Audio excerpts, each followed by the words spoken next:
ದೇವರ ನಾಮಕ್ಕೆ ಸ್ತೋತ್ರವಾಗಲಿ. ಇಂದಿನ ನಿರೀಕ್ಷೆ ವಾಕ್ಯಕ್ಕೆ ನಿಮ್ಮೆಲ್ಲರನ್ನು ಸ್ವಾಗತಿಸಿಕೊಳ್ಳುತ್ತಾ ಇದ್ದೇನೆ. ದೇವರ ವಾಕ್ಯನ ತಿಳಿಯುತ್ತಾ ನಮ್ಮ ಜೀವನದಲ್ಲಿ ಎಷ್ಟೋ ಸಮಾಧಾನ, ನೆಮ್ಮದಿ, ದೇವರು ನಮ್ಮೊಟ್ಟಿಗೆ ಮಾತನಾಡುತ್ತಾ ಇದ್ದಾನೆ ಎಂಬುದಾಗಿ ಆ ವಿಷಯವೇ ನಮಗೆ ದೊಡ್ಡ ಸಮಾಧಾನ. ಹಲ್ಲೆಲೂಯಾ. ಒಂದು ಕಾಲದಲ್ಲಿ ದೇವರ ವಾಕ್ಯ ಸಿಗದೇ ಇದ್ದಾಗ ಜನರೆಲ್ಲರೂ ಕೂಡ ಹಾಳಾಗುತ್ತಾ ಹೋಗುತ್ತಾ ಇದ್ದರು. ಆದರೆ ದೇವರ ವಾಕ್ಯ ಕೇಳಿಸಿಕೊಳ್ಳಲು ಶುರು ಮಾಡುವಾಗ ಅವರ ಜೀವನ ಬದಲಾಯಿತು, ಅವರು ಪುನಃ ಕಟ್ಟಲ್ಪಟ್ಟರು. ಅದೇ ರೀತಿಯಾಗಿ ನಮ್ಮ ಜೀವನದಲ್ಲಿ ದೇವರ ವಾಕ್ಯ ಒಂದು ಬರುತ್ತಾ ಇರಬೇಕು.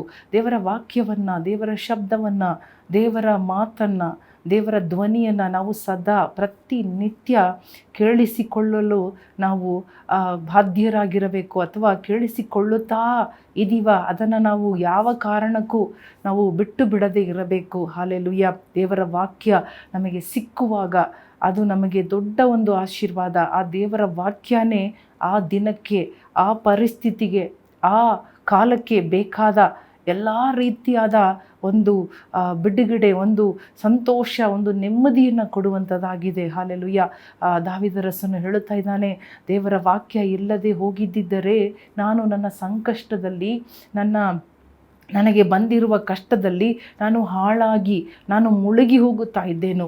ಆದರೆ ದೇವರ ವಾಕ್ಯ ನನಗೆ ಬಂದ ಕಾರಣ, ನನಗೆ ದೇವರು ಮಾತನಾಡಿದ ಕಾರಣ ನಾನು ನನ್ನ ಎಲ್ಲ ಕಷ್ಟಗಳಿಂದ, ನೀತಿವಂತನಿಗೆ ಸಂಭವಿಸುವ ಕಷ್ಟಗಳು ಹಲವಾರು, ಆದರೆ ಎಲ್ಲವುಗಳಿಂದ ಬಿಡಿಸುವುದು ದೇವರ ವಾಕ್ಯವನ್ನು ಕಳುಹಿಸಿ ಎಂಬುದಾಗಿ ಕೀರ್ತನೆ 107:20 ಹೇಳುತ್ತದೆ. ದೇವರು ತನ್ನ ವಾಕ್ಯವನ್ನು ಕಳುಹಿಸಿ ನಮ್ಮನ್ನು ನಾಶನದಿಂದಲೂ ರೋಗದಿಂದಲೂ ಬಿಡಿಸುವ ದೇವರಾಗಿದ್ದಾರೆ. ವಾಕ್ಯವನ್ನು ಕಳುಹಿಸುವ ದೇವರಾಗಿದ್ದಾರೆ ನಮ್ಮ ದೇವರು. ಮಾತ್ರವಲ್ಲದೆ ಆ ವಾಕ್ಯವನ್ನು ಕುರಿತು ಇವತ್ತು ಕೂಡ ಯೆರೆಮೀಯ 23ನೇ ಅಧ್ಯಾಯ 29ನೇ ವಾಕ್ಯ, ಜೆರೆಮಯ ಚಾಪ್ಟರ್ 23:29 ಅದರಲ್ಲಿ ನಾವು ಓದಿ ನೋಡುವಾಗ, ಹೊಟ್ಟೆಯಲ್ಲಿ ಕಾಳೆಯಲ್ಲಿ ನನ್ನ ವಾಕ್ಯವು ಬೆಂಕಿಗೂ ಬಂಡೆಯನ್ನು ಒಡೆದು ಬಿಡುವ ಚಮಟಿಗೂ ಸಮಾನವಾಗಿದೆಯಲ್ಲ, ಯೆಹೋವನೇ ಇದನ್ನು ನುಡಿದಿದ್ದಾನೆ. ನೋಡಿ, ದೇವರು ತನ್ನ ವಾಕ್ಯವನ್ನು ಕುರಿತು, ತನ್ನ ವಾಕ್ಯ ಮಾಡುವಂತಹ ಕಾರ್ಯಗಳು, ಹಲ್ಲೆಲೂಯಾ, ತನ್ನ ವಾಕ್ಯದಲ್ಲಿ ಎಷ್ಟು ಶಕ್ತಿ ಇದೆ. ತನ್ನ ವಾಕ್ಯವನ್ನು ನಿರೂಪಿಸುವುದರಲ್ಲಿ ದೇವರು ತುಂಬ ಆಸಕ್ತಿ ಉಳ್ಳವರಾಗಿದ್ದಾರೆ, ವೈರಾಗ್ಯ ಉಳ್ಳವರಾಗಿದ್ದಾರೆ. If God speaks something to you, if God says something to you, or if God has promised you something, then he is very zealous about ಅದನ್ನು ಮುಗಿಸುವುದರಲ್ಲಿ, ಅದನ್ನು ಮಾಡುವುದರಲ್ಲಿ, ಅದನ್ನು ನೆರವೇರಿಸುವುದರಲ್ಲಿ.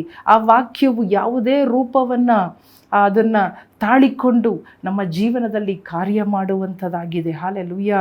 ಓ ಹಲ್ಲೆಲೂಯಾ. ಅದು it will make a difference ಅಂತ ನಾವು ನೋಡುತ್ತಾ ಇದ್ದೇವೆ. ದೇವರು ಯಾರೋ ಮಾತುಗಳನ್ನು ಹೇಳುವ ದೇವರಲ್ಲ, ಯಾವುದೋ ವಿಚಾರವನ್ನು ಅಥವಾ ಸುಳ್ಳನ್ನು ಹೇಳುವ ದೇವರಲ್ಲ. God is not a man to lie. May be ನಾವು ಸುಳ್ಳು ಪ್ರವಾದಿಗಳನ್ನು ನೋಡಿರಬಹುದು, ಸುಳ್ಳು ಪ್ರವಾದನೆಗಳನ್ನು ನೋಡಿರಬಹುದು, ಅಥವಾ ಪ್ರವಾದನೆಗಳು ಕೂಡ ಸುಳ್ಳಾಗಿರುವುದನ್ನು, ನೆರವೇರದೇ ಹೋಗಿರುವುದನ್ನು ನಾವು ಅನುಭವಿಸಿರಬಹುದು, ಕೇಳಿರಬಹುದು. ಆದರೆ ದೇವರು ಹೇಳುವ ಕಾರ್ಯ ಬೆಂಕಿಯ ಹಾಗೆಯೂ, ಅದು ಬೆಟ್ಟವನ್ನು ಒಡೆಯುವ ಚಮಟಿಯಾಗಿಯೂ ಬೆಂಕಿಯಾಗಿಯೂ ಇದೆ, ಅದಕ್ಕೆ ಸಮಾನವಾಗಿದೆ. My word is like a fire, my word is like a hammer. ಅಂದರೆ ಫೈರಿಂದ ಏನೆಲ್ಲ ಸಾಧ್ಯನೋ ಅದು ನನ್ನ ವಾಕ್ಯದಿಂದ ಸಾಧ್ಯ. ಹಲ್ಲೆಲೂಯಾ. ಓ ಹಲ್ಲೆಲೂಯಾ. ಒಂದು ಬೆಟ್ಟವನ್ನು ಪುಡಿ ಮಾಡುವಂತಹ ಶಕ್ತಿ ಉಳ್ಳದ್ದು. ಹಲ್ಲೆಲೂಯಾ. ಒಂದು ಹೃದಯವನ್ನು, ಯೋಚನೆಯನ್ನು, ಕಲ್ಪನೆಯನ್ನು ತೂರಿ ಹೋಗುವಂಥದ್ದು ಆಗಿದೆ. ಹಲ್ಲೆಲೂಯಾ. ಕೆಟ್ಟದ್ದು, ಒಳ್ಳೆಯದು, ಸತ್ಯ, ಸುಳ್ಳನ್ನು ವಿವೇಚಿಸುವಂಥದ್ದಾಗಿದೆ ನನ್ನ ವಾಕ್ಯ. ನನ್ನ ಮಾತು ಅಂದರೆ ದೇವರ ಮಾತು ಎಂಬುದಾಗಿ ದೇವರೇ ನುಡಿಯುತ್ತಾ ಇದ್ದಾರೆ ಈ ಒಂದು ಮುಂಜಾನೆ, ಈ ಒಂದು ದಿನದಲ್ಲಿ. ಹಲ್ಲೆಲೂಯಾ. ಇವತ್ತು ನಿಮಗೆ ಏನು ಮಾಡಬೇಕು, ಏನಾಗಬೇಕು, ದೇವರ ವಾಕ್ಯವನ್ನು ಹಿಡಿದುಕೊಳ್ಳ್ರಿ, ಪ್ರಾರ್ಥಿಸ್ರಿ. ದೇವರೇ, ನಿನ್ನ ವಾಕ್ಯ ಬೆಂಕಿ, ನಿನ್ನ ವಾಕ್ಯ ಚಮಟಿ. Hallelujah. Oh thank you Holy Spirit. ದೇವರು ಹೇಳ್ತಾ ಇದ್ದಾರೆ, ಒಂದು ಬೀಜಕ್ಕೂ ಆ ಹೊಟ್ಟಿಗೂ ಆ ಒಂದು ಬೀಜಕ್ಕೂ ಯಾವ ಸಂಬಂಧ ಇಲ್ಲದೆ ಇರೋ ರೀತಿಯಲ್ಲಿ ದೇವರು ಹೇಳ್ತಾ ಇದ್ದಾನೆ. ಅದನ್ನೇ ಹೇಳುತ್ತಾ ಇದ್ದಾರೆ ಇಲ್ಲಿ.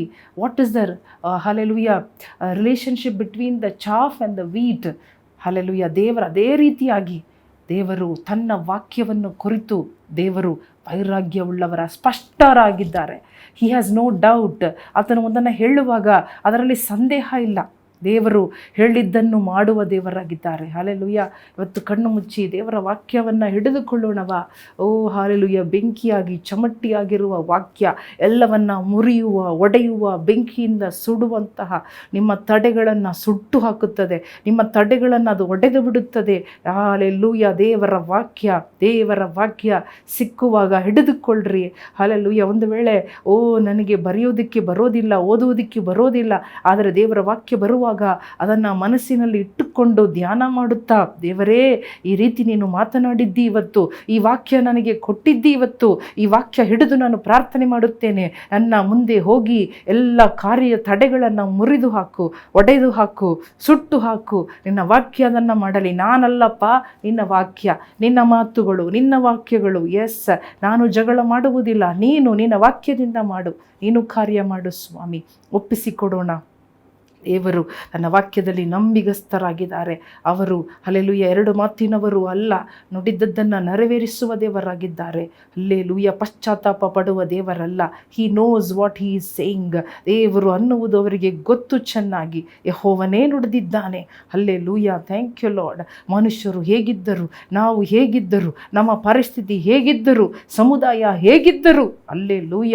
ಓ ದೇವರ ವಾಕ್ಯವಾಗಿಯೇ ಥ್ಯಾಂಕ್ ಯು ಲಾರ್ಡ್, ಅವು ತಡೆಗಳನ್ನು ಮುರಿಯುವಂಥದ್ದಾಗಿದೆ.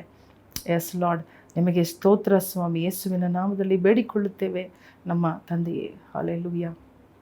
ಆಮೇಲೆ ಪ್ರಿಯ ಸ್ನೇಹಿತರೆ, ದೇವರ ವಾಕ್ಯದಲ್ಲಿ ನಿಜವಾಗಲೂ ಶಕ್ತಿ ಇದೆ. ಅದನ್ನು ನೀವು ಟೇಸ್ಟ್ ಮಾಡಿ, ರುಚಿಸಿ ನೋಡ್ರಿ, ಅನುಭವಿಸಿ ನೋಡ್ರಿ. ಹಲ್ಲೆಲೂಯ. ಆ ವಾಕ್ಯಗಳು ನಿಮ್ಮನ್ನು ಕೈ ಬಿಡುವುದಿಲ್ಲ. ಆ ವಾಕ್ಯಗಳು ಬಂದಾಗ ಅದನ್ನು ಹಿಡಿದು ಪ್ರಾರ್ಥನೆ ಮಾಡಿರಿ. ದೇವರೇ, ನಿನ್ನ ವಾಕ್ಯ ಇವತ್ತು ಈ ರೀತಿಯಾಗಿ ನೀನು ಅಂದಿಯಲ್ಲ, ಅದನ್ನು ಮಾಡು ಸ್ವಾಮಿ, ನನ್ನ ಮುಂದೆ ಹೋಗು ಎಂಬುದಾಗಿ ನೀವು ಪ್ರಾರ್ಥಿಸುವಾಗ ದೇವರು ತನ್ನ ವಾಕ್ಯವನ್ನು ಮಹಿಮೆಪಡಿಸುವುದಕ್ಕೋಸ್ಕರ, ತಾನು ನುಡಿದಿದ್ದನ್ನು ನಿರೂಪಿಸುವುದಕ್ಕೋಸ್ಕರ ನಿಮಗಾಗಿ ಎಲ್ಲವನ್ನು ಮಾಡುತ್ತಾರೆ. ದೇವರು ನಿಮ್ಮನ್ನು ಆಶೀರ್ವದಿಸಲಿ. ಆಮೇನ್.